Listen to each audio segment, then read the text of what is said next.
안녕하세요. 저는 평소 사연 열차를 즐겨 듣는 애청자입니다.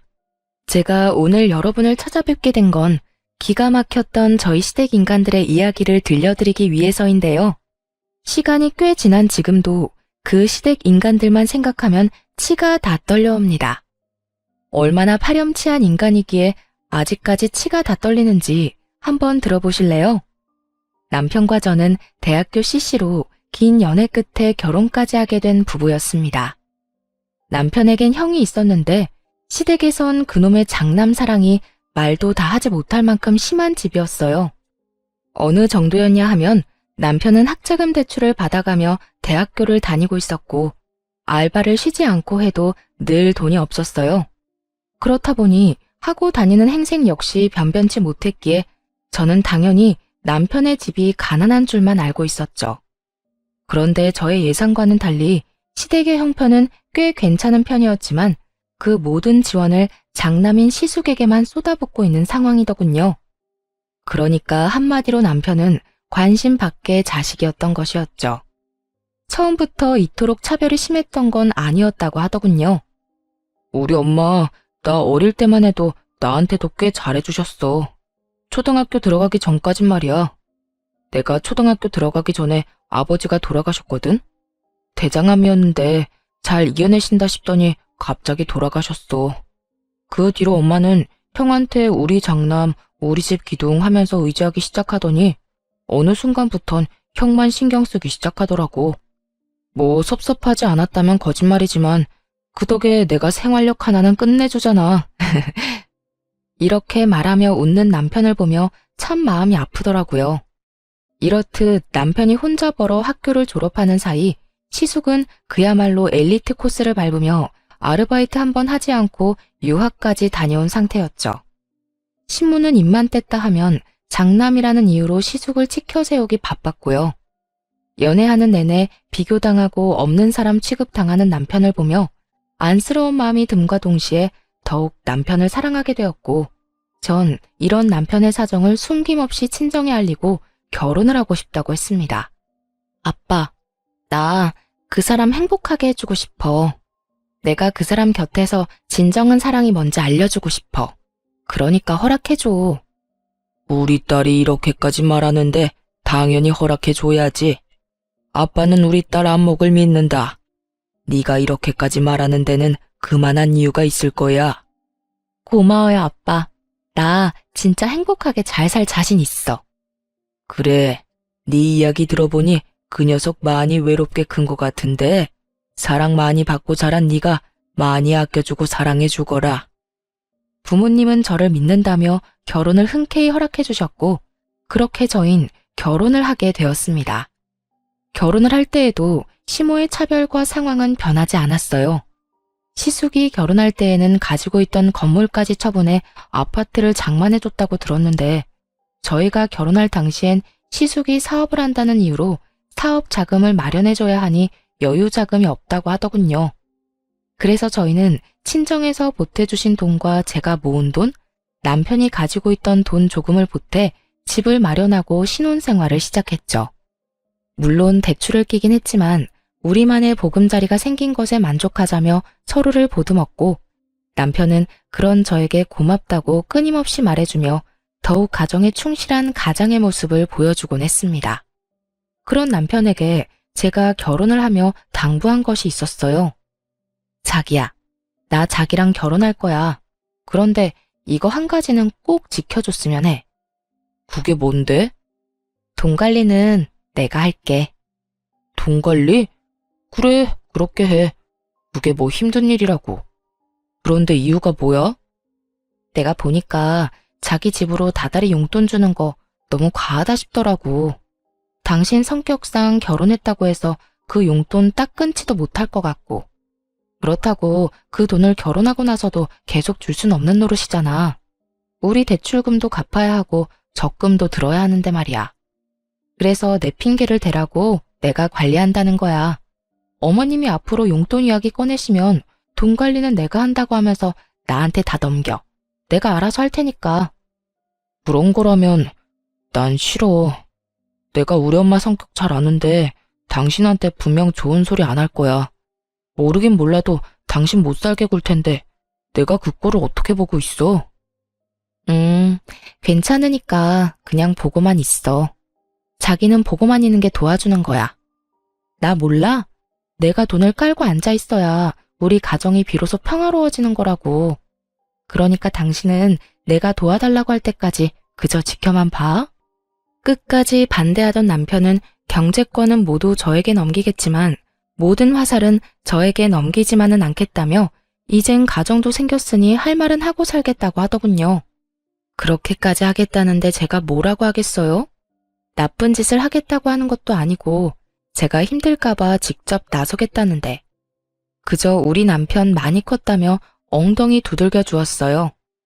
그렇게 저와 남편은 더욱 단단해졌고 제가 예상한 대로 시모는 확 줄어든 용돈에 불만을 가지며 연락을 해오더군요. 아가, 이번 달 용돈 잘 받았다. 그런데 돈이 좀 모자라더구나. 내가 이때껏 얼마 받았는지 너도 잘 알지 않니? 아무리 장가를 갔다고 한들 이건 금액 차이가 너무 크구나. 난 이걸로 도저히 안 되겠으니 돈 좀 더 보내거라. 어머님, 제가 형님한테 들었는데 형님네도 30만 원 드린다면서요? 다른 사람도 아닌 집안의 기둥이자 장남도 30만 원을 드리고 있다는데 저희가 뭐라고 그 이상을 드리겠어요? 혹시 쓰다가 모자라시면 저희 말고 형님께 연락해서 더 달라고 하세요. 그간 많이 투자해 주셨는데 용돈 좀 더 드리는 게 뭐가 힘들겠어요. 시모는 그동안 남편에겐 꼬박꼬박 100만 원씩 받아갔으면서 온 재산을 쏟아부은 시숙에겐 용돈 한 푼 받지 못하다가 시숙이 장가를 가고 나서야 30만 원씩 받고 있다는 사실을 형님에게 듣게 되었죠. 그래서 저 역시 시모가 다른 소리 하지 못하게 30만 원만 드렸던 것이었고요. 틀린 말이 하나 없는 제 말을 들은 시모는 괜한 짜증을 내곤 전화를 끊어버리더군요. 너흰 그런 이야기까지 주고받니? 네 참, 며느리 둘이서 별말을 다 주고받는구나. 끊어라. 기분 나빠서 너랑 더는 통화하고 싶지 않구나. 시모의 전화는 끊겨버렸고 그렇게 용돈 사건은 일단락되었지만 왜인지 이게 끝일 거란 생각은 들지 않더라고요. 도리어 시작일 수도 있단 싸한 기분마저 드는 것이 불안한 생각을 지울 수가 없었어요. 그도 그럴 것이 시모는 돈만 생겼다 하면 시숙에게 아낌없이 쏟아붓는 것도 모자라 하늘 끝까지 치켜 세우는 건 역시 당연한 사람이었거든요. 하지만 시댁에서 필요로 하는 더러운 일, 힘쓰는 일 등 온갖 잡일은 저희 남편만 불러 시켜대기 일쑤였죠. 그럴 때마다 하는 말은 늘 같았어요. 네 형은 큰 사업하느라 바쁘지 않니? 그러니 회사나 다니며 월급 받아 쓰는 한가한 네가 이런 일을 하는 게 당연하지 않니? 처음 이 이야기를 들었을 때 얼마나 황당했는지 모릅니다. 다른 사람도 아닌 친엄마가 저런 말을 했다니 여러분은 믿기시나요? 저는 믿기지도 믿고 싶지도 않더라고요. 하지만 그 모든 건 사실이었고 남편에게 닥쳐 있던 현실이었죠. 이렇듯 평소에도 남편을 종부리듯 부리는 시모가 저와 사이가 틀어져 버렸으니 그 화풀이가 남편에게 가는 것은 불보듯 뻔한 일이었죠. 그랬기에 저의 온 신경은 남편의 휴대전화에 가 있었고 시모가 남편에게 연락이라도 오는 날엔 남편만 주시하고 서 있기도 했습니다. 하지만 이런 제 걱정을 눈치라도 챘는지 이래도 허 저래도 하 하던 남편은 각성이라도 한 것인지 점점 변하기 시작하더군요. 어느 날은 시모가 집에 변기가 막혔다며 연락이 온 적이 있었는데요. 평소라면 아무 말도 하지 않고 허허거리며 시댁에 갔을 남편이 이렇게 말하는 게 아니겠어요? 엄마, 변기가 막혔으면 사람을 불러. 아니면 엄마가 그렇게 사랑하는 형을 부르던지. 엄마가 매번 무시하는 그깟 회사 일하느라 나도 바빠. 월급은 그냥 하늘에서 뚝 떨어지는 줄 알아? 일을 해야 나도 먹고 살 거 아니야. 그러니까 앞으로 이런 일로 나 부르지 마요. 뭐라고? 너 내 아들 맞니? 어떻게 내 아들이 나한테 그런 말을... 너 어디 아프니? 아니, 나 멀쩡해. 그리고 내가 좀 알아보니까 사람 불러서 변기 뚫는 거 얼마 하지도 않더라. 돈 없으면 형한테 달라고 하던가. 그만큼 투자했으면 그 정도는 달라고 할 수 있잖아. 이런 말을 할 정도로 남편은 변하고 있었고 더는 제가 걱정할 일은 없어 보였어요. 이렇게 갑자기 변해버린 남편의 모습이 뿌듯하면서도 이상하기도 했는데 변해버린 남편의 모습엔 이유가 있었더라고요. 그건 다름 아닌 남편의 몫으로 남겨놨다던 아버님의 유산 때문이었어요. 돌아가신 아버님이 남편이 결혼을 하면 꼭 주라던 건물이 있었는데 그걸 글쎄 시모가 처분해 홀랑 시숙의 사업자금으로 줘버렸다고 하더군요. 시숙 역시 그게 남편의 몫이란 걸 뻔히 알면서도 염치도 양심도 없이 홀랑 받아갔다는 사실을 한 남편은 많이 실망하기도 하고 어떤 면에선 체념마저 한 것처럼 보였어요.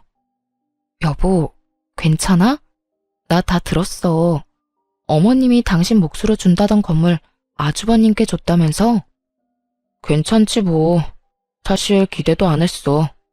말만 나한테 준다고 했었지 그게 그렇다고 해서 내 것도 아니고. 아빠가 내 몫으로 남겼다고 한들 엄마 명의로 된 건물 엄마 맘대로 하는 건 당연하잖아. 그래도 이렇게까지 형만 생각하고 형만 위하는 엄마 보는 게 이젠 좀 지쳐.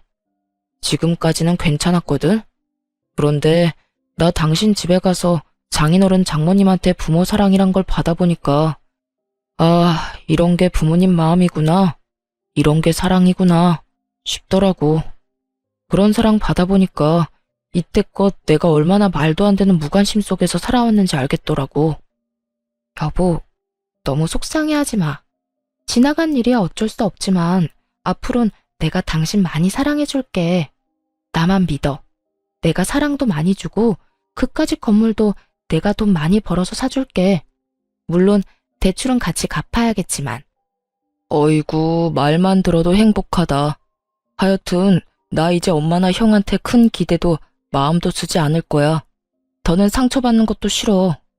앞으로는 나 자신하고 당신만 생각하고 할 말도 다 하고 살 거야. 그러니까 이제 당신이 내 뒤에 숨어. 내가 지켜줄 테니까. 든든하다, 우리 신랑. 앞으로 우리 힘내자. 남편은 각성이란 걸 해버린 듯 했고 그런 남편의 모습에 시모와 시숙은 불만을 품기 시작했어요. 어느 날은 시숙이 집에 왔다며 저희까지 당연하듯 집으로 부르더라고요. 시댁으로 갔더니 형님은 친정에 일이 있어서 오지 못했다고 했고 시숙과 시모만이 저희를 기다리고 있더군요. 저녁을 먹자고 해놓고선 재료 준비는커녕 준비할 의지도 보이지 않는 시모를 보며 전 체념을 하고 주방으로 들어가던 그때였어요. 주방으로 들어가는 저를 잡아세운 남편이 시모에게 이렇게 말하더군요. 엄마, 저녁 먹자고 부른 거 아니었어? 그렇지. 시간이 몇 시인데 저녁 먹자고 불렀지. 점심 먹자고 불렀겠어? 시모는 고개를 갸우뚱하며 남편이 그런 질문을 하는 의도를 전혀 모르겠다는 듯 대답했고 남편은 그런 시모를 보며 더욱 화가 난다는 듯 날이 선 목소리로 말하더군요. 그런데 왜 아무것도 없어? 엄마 말대로 지금 시간이 7시가 다 돼가는데 일하는 사람들 불러놓고 아무것도 해놓은 게 없으면 뭘 어떻게 먹자는 거야? 뭘 어떻게 먹긴. 지금부터 우리 며느리가 차리면 되잖아. 아가, 들었지? 벌써 7시가 다 돼간다. 얼른 차리려무나.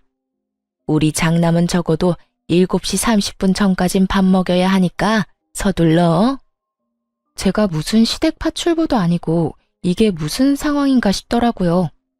제가 노는 사람도 아니고 퇴근하고 급히 왔는데 시간까지 정해주며 제 남편도 아닌 시숙을 위해 밥을 차리라고 하니 체념됐던 마음에 화르르 분노의 불씨가 커진 듯 이건 아니란 생각이 들었어요.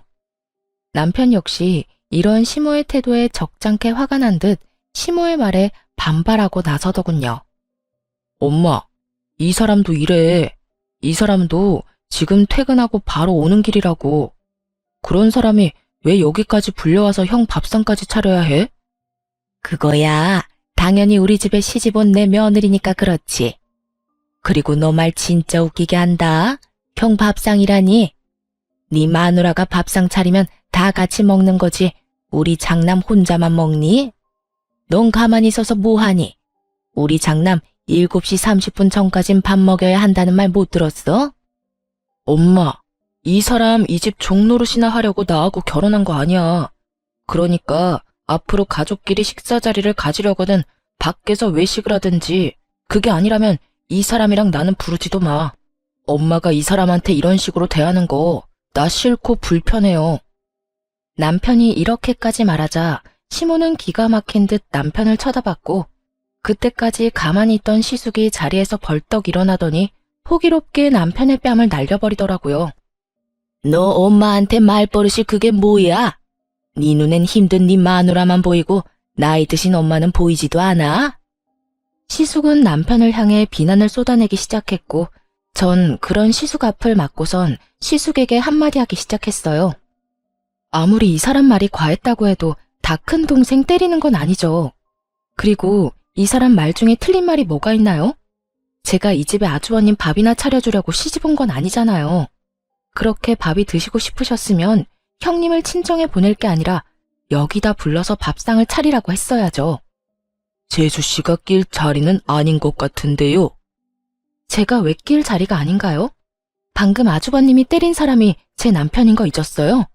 앞으로 제 남편이랑 할 이야기 있다면 저한테 하세요. 제가 이렇게 따지고 들자 시모가 저에게 노발대발 화를 내기 시작하더라고요. 네가 감히 누구한테 소리를 질러? 우리 장남이 보통 장남인 줄 알아? 얘는 우리 집 기둥이야. 네가 감히 소리 지르면서 따지고 들 상대가 아니란 말이야. 장남 기둥, 이런 거 저는 다 모르겠고요. 아주버님이 제 남편을 때렸고 전 제 남편이 맞았으니 가만히 있을 수만은 없어 이렇게 나선 것뿐이에요. 세상 어떤 마누라가 자기 남편 맞고 있는데 가만히 있을 수가 있겠어요. 그리고요, 어머님, 차별 좀 적당히 하세요. 장남이고 차남이고 둘 다 어머님 아들인데 어떻게 이렇게까지 차별을 하세요? 저는 그야말로 시모에게 쌓였던 말들을 쏟아내버렸고, 그런 제 말을 듣고 있던 남편 역시 한숨을 푹 내쉬더니 시모의 말은 들을 필요도 없다는 듯 이렇게 말하더군요. 여보, 됐어. 나도 이제 지친다. 집에 가자. 엄마, 형, 한동안은 우리 보지 말자. 한동안 나 우리 가족 얼굴 보고 싶지 않아. 이렇게 말한 남편은 저를 끌고 시댁을 나와버렸고, 집으로 돌아온 남편과 저는 최선을 다해 시댁 일을 입 밖에 내지 않으며 지내고 있었어요. 물론 시모의 연락이 오긴 했지만 전 더는 참지 않기로 했기에 시모에게 따끔한 일침을 날려주기도 했죠. 너는 어떻게 그렇게 가고 연락 한 통이 없니? 이렇게 어른이 먼저 전화를 해야 하는 게야. 내가 먼저 사과받으려고 며느리한테 전화까지 해야 하냐니 말이다. 사과요? 무슨 사과요? 저는 사과까지 할 게 없는데요, 어머님. 뭐? 넌 잘못한 게 없다. 이 말이야? 네, 제가 뭘 잘못했는데요? 말이야 바른 말이라고 갑자기 밥 먹자고 사람 불러놓고 저한테 밥상까지 차리라뇨. 심지어 형님은 속 편히 친정에 보내버리고 저는 아주버님 굶기면 안 되니까 거기서 밥까지 해다 바쳐라. 어머님, 저 이씨 집안 둘째 며느리이지 어머님 종 아니에요. 너 말 잘했다. 며느리가 시댁에 와서 밥상 차리는 게 이렇게까지 할 일이냐? 며느리가 그까짓 밥 얼마든지 차려드릴 수도 있고 그게 힘든 건 아니죠. 힘든 건 아닌데 전 저를 막 부려먹어도 된다고 생각하는 사람에게 굳이 그런 호의를 베풀고 싶진 않아요. 저도 그 시간까지 일하고 와서 배고프고 힘든데 왜 제가 저를 하찮게 여기는 사람한테 에너지를 쏟아야 해요?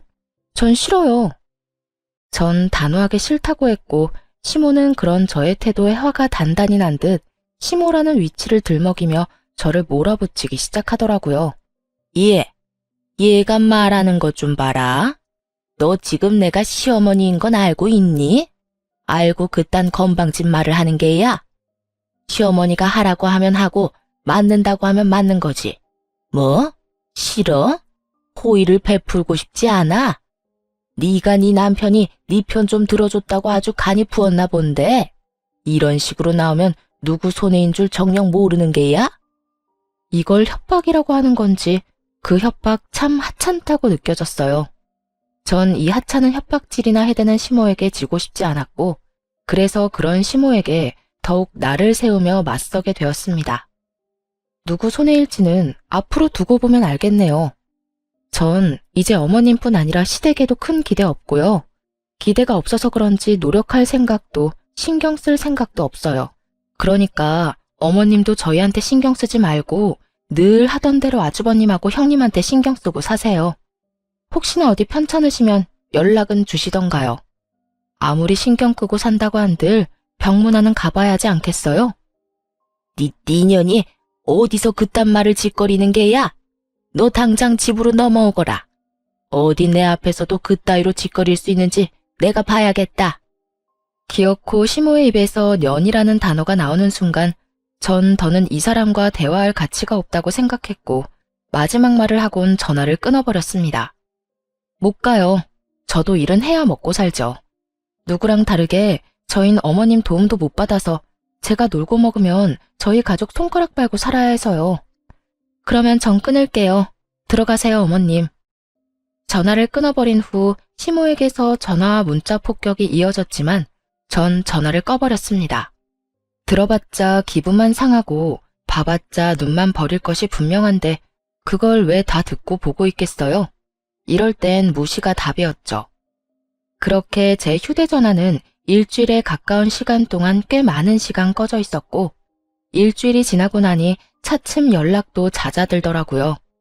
남편 역시 시모와 시숙에서 연락을 받았다고 했지만 큰 신경을 쓰지 않는 듯 했어요.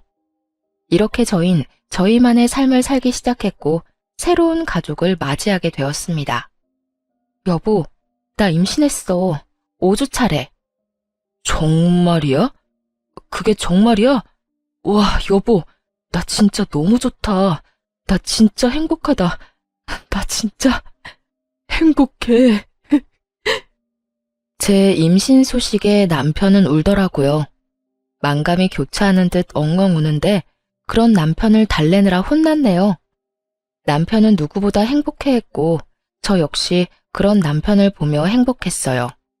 그 행복함도 잠시 입덧이 심해지며 몸이 날이 가면 갈수록 힘들어지더라고요. 제가 힘들어하니 남편 역시 제 걱정에 회사 일에 집중을 못하고 있었고요.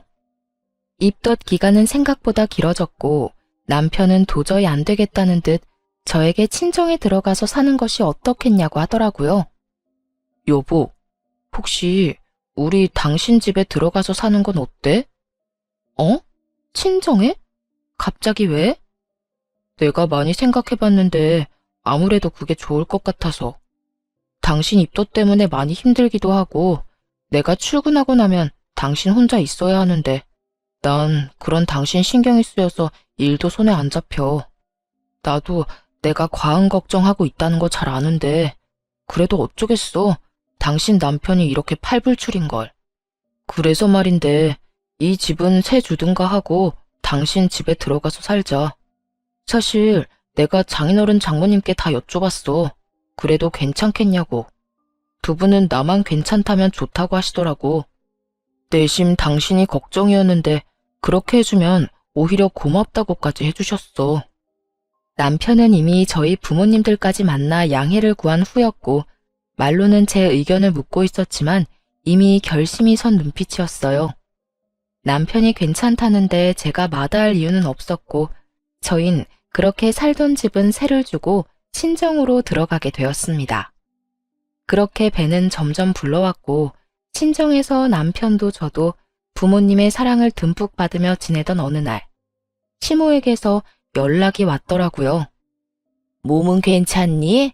배가 많이 나왔겠구나. 이제 어딜 가나 굳이 임산부라고 말하지 않아도 제가 임산부인 걸 알 만큼은 나왔어요. 잘 지내시죠? 나야 뭐 늘 똑같지. 친정에서 지내고 있다지? 우리 아들이 큰 결정을 했구나. 혹시 내일 시간 되니? 다른 건 아니고 좋은 고기가 들어와서 가족들끼리 모여서 먹었으면 하는데 올 수 있니? 너 몸도 무겁고 하니 첫째하고 내가 다 준비하고 기다리마. 조금은 따뜻해진 시모의 음성에 큰맘 먹고 시댁에 가기로 했고 남편 역시 저에게 이야기를 전해 듣곤 흔쾌히 함께 가자고 하더라고요. 남편은 말은 하지 않았지만 내심 이런 연락을 기다렸는지 조금은 들뜬 모습이더라고요. 여보, 어머님이 내일 집으로 오라고 하시네? 뭐? 엄마가? 전화 왔었어? 왜 또 오라고 하던데? 싫다고 했지? 아니, 간다고 했는데. 왜? 어머님이 좋은 곡이 들어와서 가족끼리 다 모여서 먹고 싶으시대. 나 몸도 무겁고 하니까 음식 준비도 어머님이랑 형님이 다 할 테니 우린 몸만 와서 맛있게 먹기만 하라고 하시던데. 그래? 그러면 가볼까? 이렇게 말한 남편은 콧노래까지 부르며 온 집을 누비고 다녔고 그 모습을 보는 저 역시 참 행복했어요. 그렇게 기대와 행복으로 가득한 밤이 지나고 저흰 약속한 시각에 맞춰 시댁으로 갔습니다. 시댁에 들어서니 시모가 말했던 것처럼 거하게 수라상이 차려있더라고요. 우와, 이게 다 뭐예요? 이걸 두 분이서 준비하신 거예요? 그럼 어머님이랑 내가 솜씨 발휘 좀 했지. 배고프지? 얼른 앉아. 고기도 엄청 좋은 고기야. 앉아서 얼른 먹어. 그래, 둘째 얼른 앉아서 먹거라. 임신했을 땐 뭐든 잘 먹어야 너도 아기도 건강한 법이다. 그래요. 재수씨 얼른 앉으세요. 재수씨가 얼른 앉아야 우리도 먹어요. 너도 그렇게 서 있지만 말고 얼른 앉아. 시모를 비롯한 형님과 시숙은 과하게 남편과 저에게 친절을 베풀었고 그런 그들의 모습에서 전 불길한 기분을 지울 수가 없었어요. 하지만 세 사람은 아무런 말도 하지 않고 있었고 그저 웃으며 밥만 먹으니 저 혼자 이상한 기분에 휩쓸려 뚱하니 있을 수는 없는 노릇이었죠. 그래서 저 역시 애써 웃으며 식사 자리를 이어나갔고 대충 분위기를 맞춰주며 식사 자리를 마치게 되었습니다. 맛있지만 불편한 식사 자리가 끝이 나고 뒷정리를 하고 나니 다들 무거운 분위기로 거실에 둘러앉아 있더라고요. 저와 남편은 대충 자리를 잡고 앉았고 저희가 자리를 잡고 앉자 시모는 준비했던 말을 꺼내기 시작하더군요. 친정에서 지내는 건 어떠냐? 입덧은 좀 어떻고? 많이 괜찮아졌어요. 저흰 편한데 아무래도 부모님께서 불편하실 수도 있을 것 같아서 어떻게 해야 할지 고민하고 있어요. 고민하긴 뭘 고민하니? 이왕 친정에 들어간 김에 거기서 애 낳고 쭉 살면 서로 좋지.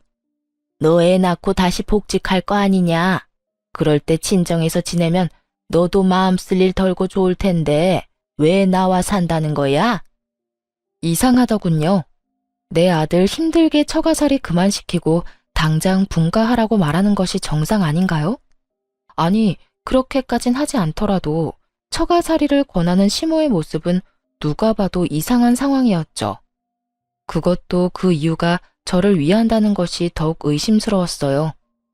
남편 역시 저와 같은 생각인지 시모에게 캐묻기 시작했어요. 엄마, 솔직히 말해봐. 무슨 일 있어? 무슨 일은? 일이 있을 게 뭐가 있어? 아니야. 엄마 무슨 일이 있어. 그렇지 않고서야 엄마가 이렇게까지 처가살이를 등 떠밀 리가 없잖아. 나 처음 처가에 들어가서 산다고 했을 때 엄마가 무슨 말까지 했는지 기억 안 나? 처가 들어가서 살면 인연 끊는다며? 부모는 하나도 챙기지도 않고 마누라만 챙기고 생각한다고 나보고 등신이라며. 그런 사람이 갑자기 왜 이래? 남편의 말에 시모는 잠시 망설이는가 싶더니 이내 검은 속내를 드러내기 시작했어요. 그래, 기왕 이렇게 된 거 솔직하게 말하마. 너희 집 팔아서 네 형 좀 도와줘라. 무슨 소리 하는 거야? 우리 집 판 돈을 왜 형한테 주라는 거야? 네 형 사업이 요즘 좀 힘들어서 자금이 급하게 필요한데 너도 알다시피 나도 다 처분해서 이리저리 쓰느라 여유 자금이 없구나. 가족 좋다는 게 뭐니? 이럴 때 돕고 살아야지. 그리고 네 형 우리 집 장남이다. 우리 집에서 장남이 어떤 의미인지 너도 잘 알고 있을 거야. 네 형은 장남이자 우리 집 기둥이야. 기둥이 무너지면 되겠니? 다른 것도 아니고 돈 때문에 무너진다는 건 더욱 안 되지. 우리가 능력이 안 되는 것도 아니고. 네 집만 팔아서 도와준다면 얼마든지 다시 일어설 수 있다는데 너도 그냥 두고만 보고 있을 거 아니지? 전혀 예상치도 못한 말이었어요. 저뿐 아니라 남편 역시 시숙의 사업이 잘 되고 있는 줄만 알고 있었으니까요. 그도 그럴 것이 볼 때마다 차가 바뀌는 것은 물론이고 몸에 걸친 것만 해도 명품이 아닌 것이 없었고 형님 역시 줄 서도 못 산다는 명품 가방이 한두 개가 아니었으니까요.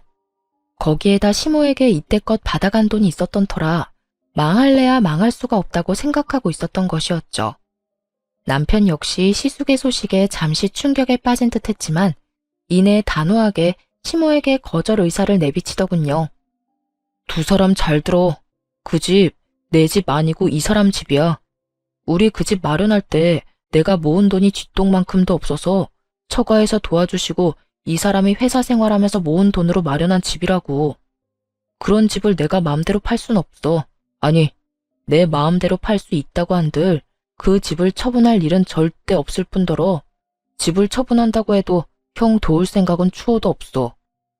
남편의 단호한 태도에 시모는 남편에게 화를 냈다가 달랬다가를 반복하며 이상 행동을 보이기 시작하더군요. 너 어떻게 그런 말을 할 수가 있어? 어떻게 그런 결단을 내릴 수가 있는 거냐고. 네 형인데 네가 돕는 건 당연한 일 아니니? 에휴, 그러지 말고 아들, 네 형 좀 도와줘. 네 형이 오죽 힘들면 너한테까지 도와달라고 하겠니? 어렵게 꺼낸 말인데 단칼에 거절하지 말고 잘 좀 생각해봐. 100번, 1000번을 생각해도 내 생각은 같으니까 더는 이런 이야기는 꺼내지도 마. 절대 안 돼. 남편은 제가 끼어들 필요도 없을 정도로 꽤나 단호했고 이런 남편의 태도에 시모는 많이 당황한 듯 눈을 동그랗게 뜨고 남편을 보더라고요. 상황이 그렇게 되자 가만히 듣고만 있던 시숙이 나서기 시작하더군요. 그동안 알게 모르게 나한테 섭섭한 점 많았던 거 알고 있어. 나 역시 그런 너한테 많이 미안할 때도 있었고 말이야. 그런데 동생아, 나 역시 힘들었어. 아버지는 갑자기 돌아가시고 엄마는 나한테만 의지하지. 나도 장남이란 무거운 짐을 어깨에 얹고 이 집안 더 잘 되라고 노력하느라 힘들었어. 그러다 보니 네가 힘들다는 거 알면서 신경 쓰지 못하기도 했어. 그러니까 내가 하고 싶은 말은 너만 힘들었던 게 아니었단 말이야. 나 역시 우리 집을 위해 노력하면서 살아왔고 그 노력을 이젠 너도 해야 하지 않겠어? 나만 이 집 아들이 아니잖아. 이 집이 잘 되기 위해선 내 사업이 잘 돼야 하는 건 당연한 일이고 그러기 위해선 네 도움이 필요해. 그러니까 네가 형을 좀 도왔으면 해. 이젠 네가 희생을 좀 하란 말이야. 남편은 시숙의 말이 끝나자마자 헛웃음을 웃어 보이더라고요. 웃는 입과는 달리 눈은 화가 많이 나 보였고 그 화는 입을 통해 흘러나오기 시작했어요. 잔말 말고 돈이나 내놓으란 개소리 참 정성스럽게도 포장한다. 입 안 아파? 힘들긴 힘든가 보네. 돈 내놔 하면 끝날 말을 너도 힘들었니 나도 힘들었다. 내가 희생한 만큼 너도 희생해라. 이딴 식으로 길게 포장질까지 하는 걸 보면 말이야.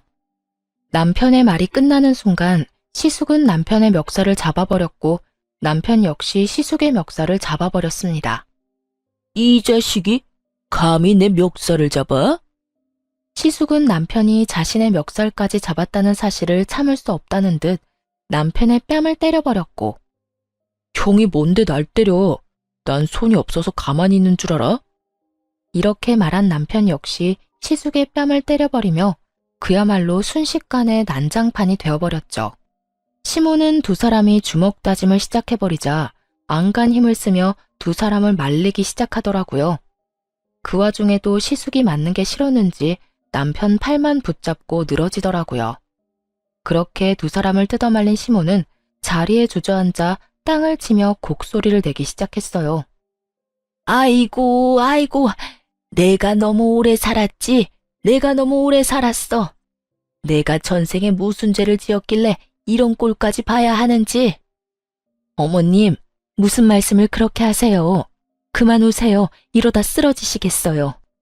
말리지 마라. 이러다 죽으련다. 내가 이 꼴을 보고 더 살아봤자 뭐 하겠니?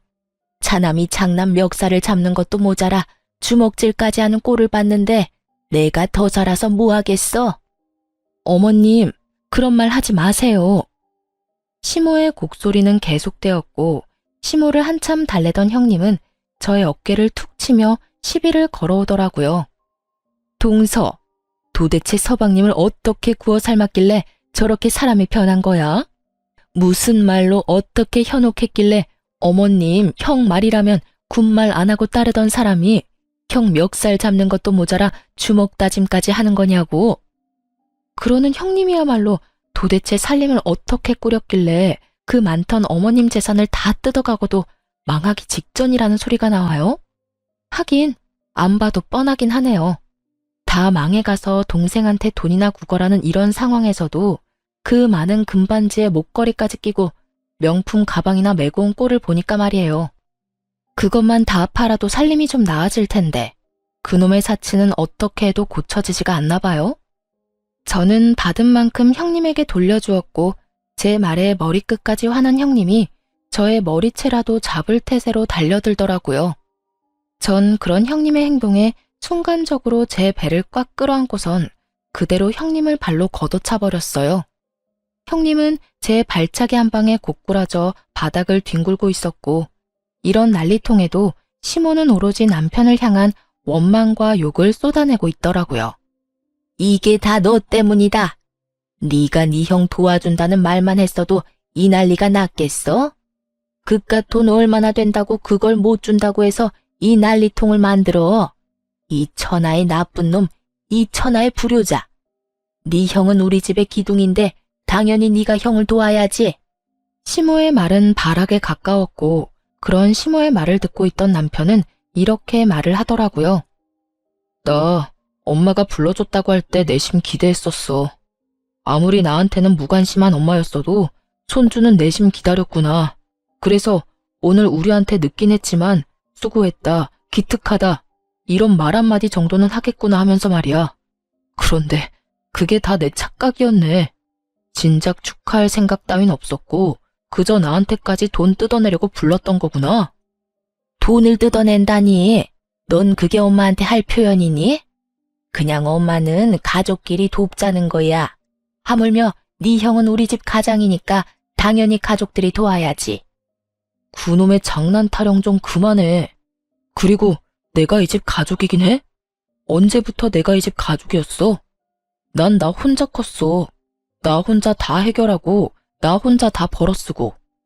형은 좋은 옷, 좋은 도시락 싸들고 다닐 때 나는 다 해진 옷, 집에서 먹다 남은 반찬 혼자 도시락통에 담아서 다녔다고. 그마저도 없을 땐 그냥 굶었어. 그런데도 내가 가족이야? 누가 그러고 다니라고 했어? 도시락 그까짓 거 싸달라고 하지 그랬어. 엄마, 다른 엄마들은 싸달라고 하기 전에 다들 싸줘. 그렇지 않으면 자기 자식은 쫄쫄 굶어야 하니까. 아, 다 됐어. 다 됐고. 앞으로 저 이 집이랑 무관한 사람으로 살 테니까 다신 연락하지 마세요. 아니, 애초에 없는 사람이다 하고 살아요. 지금까지 그래왔던 것처럼. 제가요, 그래도 마지막으로 엄마를 위해서 한마디만 할게요. 형이 아무리 힘들다고 죽는다고 우는 소리에도 이 집은 넘기지 말고 죽을 때까지 가지고 있으세요. 이 집마저 형한테 넘기면 엄마 오갈 데 없어지는 건 물론이고 한평생 한 번도 해본 적 없는 고생 노후에 다 하게 될 테니까요. 여보, 가자. 저는 남편의 손을 잡고 시댁을 나와버렸고 그 후론 정말 시댁과의 연을 끊고 살았습니다. 한동안 남편의 마음은 뒤숭숭해 보였지만 일정 시간이 지나자 안정을 되찾아가는 듯 했어요. 아니, 도리어 좀 더 밝은 모습을 보이기도 했어요. 그러던 어느 날 잊고 지내던 형님에게서 연락이 오더라고요. 동서, 잘 지냈어? 저야 뭐 잘 지내죠. 그런데 무슨 일이세요? 그냥 어떻게 지내나 궁금하기도 하고 그냥저냥 전화해봤어. 나 이혼했거든. 이혼하고 나니까 동서 생각이 나더라고. 갑작스러운 이혼 소식에 좀 당황스럽더라고요. 다른 건 몰라도 형님과 시숙 사이는 때론 제가 부러울 정도로 좋았기에 더욱 의아하더군요. 이혼이요? 갑자기 이혼이라니, 왜요? 그게 결국 어머님 집까지 팔아서 새로운 사업을 시작했는데 그거마저 망해버렸어.